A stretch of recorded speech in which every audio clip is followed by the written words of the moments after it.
Caros irmãos e irmãs,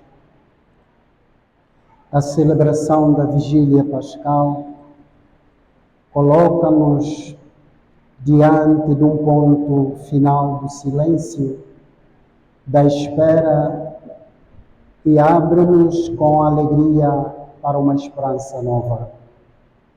Hoje somos chamados a refletir sobre a transição entre a dor e a ressurreição, entre a morte e a vida plena que Cristo hoje nos oferece. Este dia se destaca com o ponto alto do nosso caminhar na condição de caminheiros da esperança, caminheiros da alegria, porque o nosso Redentor devolveu-nos a graça de estarmos livres do pecado. O apóstolo São Paulo hoje, em sua carta aos Romanos, no capítulo 6, versículo 3 a 11, recorda-nos que através do batismo somos sepultados com Cristo e ressurgiremos com Ele para uma nova vida. Essa passagem é um verdadeiro convite à transformação da nossa vida, das linhas erradas para as linhas certas. Ao darmos costas para o pecado, ao voltarmos para Deus, somos chamados a viver a novidade da vida, como pessoas que vão experimentar diariamente a vida nova que o ressuscitado nos oferece. É a nossa redenção. É a oportunidade de revermos aquilo que muitas das vezes nós não compreendemos. Quando nós viemos para este mundo, percebemos algumas coisas e outras não as entendemos. Este Cristo que apareceu entre os homens para nos libertar da opressão do pecado, trouxe-nos a alegria de viver e também a alegria de afastar-se do pecado. Embora teimosamente continuamos no caminho do erro, a praticar as injustiças, este homem que veio com a pedagogia do amor e também com os métodos de orientar para a nossa vida no que diz respeito como lidar com o próximo, como saber separar a nossa vida das coisas. Às vezes confundimos. Ao invés de amarmos as pessoas, amamos as coisas. E na escola de Jesus é diferente. Vamos parar um momento para refletir. Refletir assim: como Cristo passou pela morte, nós também enfrentaremos muitos desafios, provocações em nossas jornadas da vida.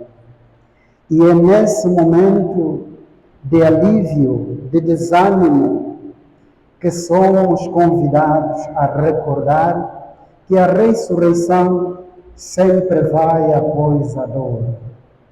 Às vezes, podemos sentir que estamos em um sábado de silêncio na nossa própria vida, esperando por algo novo, por uma promessa, por uma luz que ilumina as nossas trevas. As trevas que não param de tomar conta das nossas vidas. Os erros que vamos cometendo conscientemente. Até planificamos o mal, em vez de planificarmos o bem. Perdemos tempo em preparar falsas notícias para enganar a maioria, para levarmos sempre da melhor. Cristo nos liberta da mentira, nos liberta da hipocrisia. Quem mente, quem vive da falsidade, é filho de fariseu. E quem vive como fariseu, ainda vive nas trevas, E o Salmo 118, que rezamos hoje, ecoa na alegria da gratidão pela bondade e a felicidade de Deus. Dai graças ao Senhor, porque Ele é bom, porque a sua misericórdia dura para sempre. Afirmamos nossa confiança na promessa de que o Senhor está convosco, o Senhor está conosco em todos os momentos, mesmo nos mais escuros da nossa vida. Aqueles momentos de tristeza, que não sabemos o que fazer, aqueles momentos em que parece que a luz não existe, não vemos as coisas boas, não vemos as coisas melhores, mas vemos as coisas piores. E são acontecimentos que às vezes cruzam a nossa vida. Jesus é a nossa rocha firme, o nosso refúgio.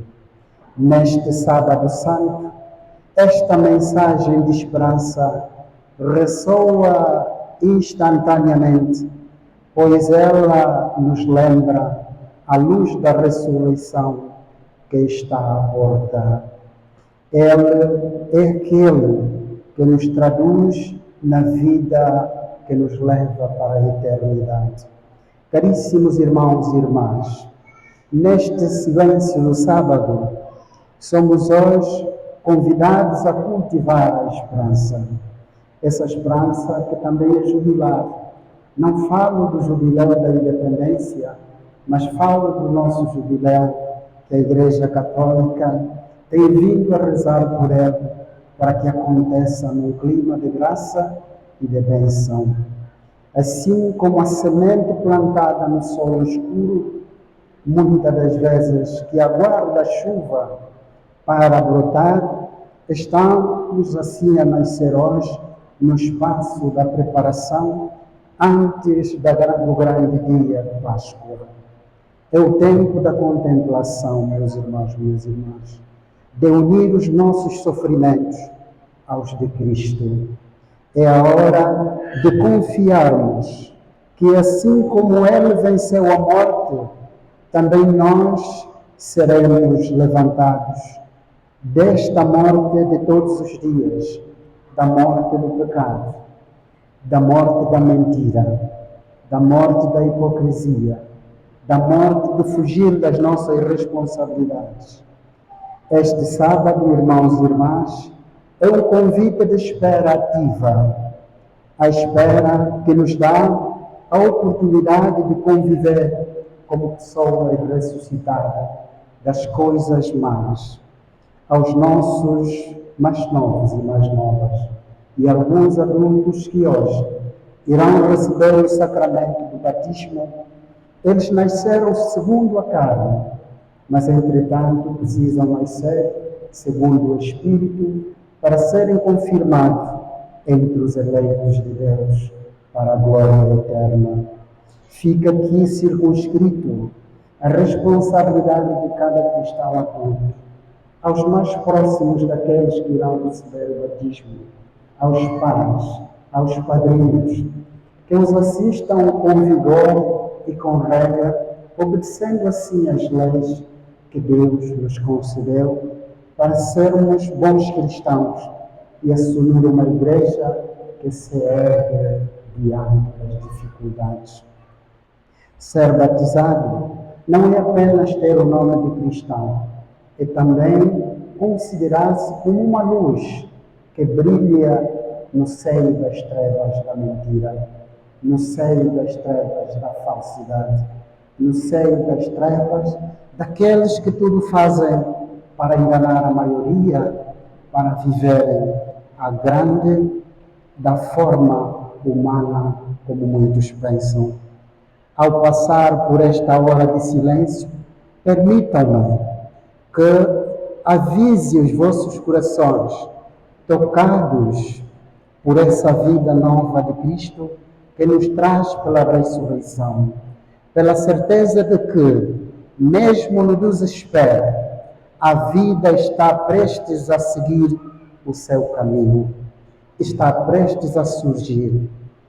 Aos que se preparam em grande para a celebração da Páscoa, aqueles e aquelas que muito bem gostariam de estar aqui conosco, mas por razões de saúde estão, se calhar, numa cama de hospital, estão num quarto em sua casa adoentados.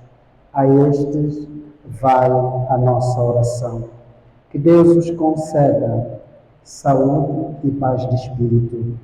Que esta Páscoa que nós estamos a celebrar aqui, para eles estão a celebrá-la à distância, mas vinculados nos nossos sentimentos, eles também estão a celebrar a sua Páscoa, mesmo lá onde estão, contorcendo-se com dores, mas a bênção de Deus chega até eles.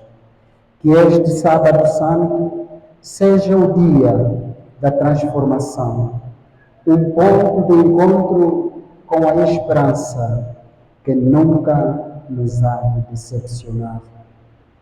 Meus irmãos, minhas irmãs, juntar a classe dos jubileus de 2025 é procurar perceber que muitos jubileus que são celebrados são jubileus que excluem.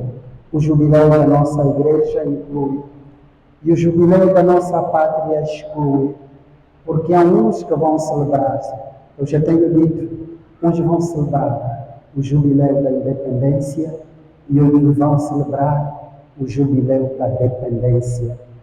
A maioria depende, e como a maioria depende, o seu jubileu ainda não é de independência, mas é um jubileu de dependência. Que Deus ajude aqueles e aquelas que estão a trabalhar num jubileu que exclui, que trabalhem num jubileu que inclua. Do mais vulnerável ao mais forte, todos fazem a nação. E este jubileu deveria ser de todos, mas ainda não é. Por fim, ao olharmos para a cruz, refletimos sobre a morte de Cristo, que passamos também a nos animar com a certeza de que a vida e a luz sempre seguirão e atravessarão a escuridão. Que o Senhor da vida e da ressurreição renove em nós a fé e a esperança, fazendo de nós verdadeiros agentes do amor, da luz, neste mundo tão necessitado e sem amor. E assim seja.